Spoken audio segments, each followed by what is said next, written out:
Cancer என்று சொல்லக்கூடிய புற்றுநோயின் அறிகுறிகள் என்ன? மோஸ்ட் இம்பார்ட்டன்ட் பார்த்தீங்கன்னா செல்ஃப் மெடிக்கேஷன் வந்து காமன், எல்லாரும் பண்ணுறோம், டாக்டரும் பண்ணுறோம்.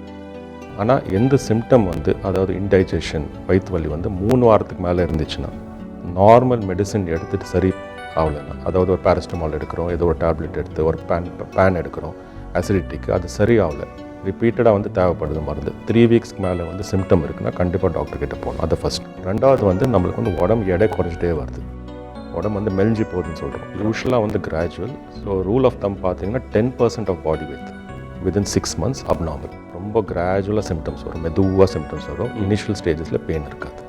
மூணாவது வந்து நம்மளுக்கு வந்து சிம்டம் வந்து ப்ளீடிங், வெளியே போகிற இடத்துல. ஏன்னா நம்மளுக்கு வந்து பார்த்திங்கன்னா நம்ம கேஸ்ட்ரோஇன்டெஸ்டைனல் ட்ராக் வந்து மேலேருந்து கீழே வரைக்கும் ஓடுது. வெள்ளிக்கில் வந்து பிளட்டு வரக்கூடாது. ஒரு ட்ராப் பிளட் ஈவன் மைக்ரோஸ்கோபிக் லெவலில் வந்து பார்த்தீங்கன்னா அது அப்நார்மல். காமனாக என்ன மக்கள் நினைக்கிறாங்க, பைல்ஸ், ஹீட்டு, பைல்ஸு, நான் நான்வெஜ் சாப்பிட்டேன், நான் மட்டன் சாப்பிட்டேன் அப்படின்னு சொல்லுவாங்க. இதெல்லாம் வந்து okay, maybe once in a while ஆகலாம். ஆனால் பைல்ஸ் வந்து ப்ளீடிங் பார்த்திங்கன்னா பெயின்லெஸ், அது ஒரு வலி இல்லாமல் இருக்கும், மோஷன் சம்மந்தமாக சேர்ந்து வரும். ஆனால் திருப்பி வருது, சேர்ந்து வந்து வெயிட் லாஸ் இருக்குது.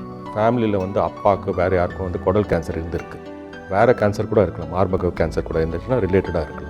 40 இயர்ஸ்க்கு மேலே ஏஜ் ஆயிடுச்சு அண்ட் உங்களுக்கு வந்து பிளட் டெஸ்ட்டில் அனீமியா இருக்குது, ஹீமோகுளோபின் குறையுது அப்படின்னா நீங்கள் திருப்பி வந்து டாக்டர் போய் பார்க்கணும். பைல்ஸ்க்கு ட்ரீட்மெண்ட் பண்ணி ஆயிடுச்சு, 6 மாதம் கழிச்சு திருப்பி ப்ளீடிங் வருது, அப்புறம் பைல்ஸ்க்கு மேலேருந்து எதனா ஒரு கட்டி இருக்குன்னு அர்த்தம். இந்த மாதிரி சிம்டம்ஸ் இருந்துச்சுன்னா கண்டிப்பாக டாக்டர் போய் சந்திக்கணும்.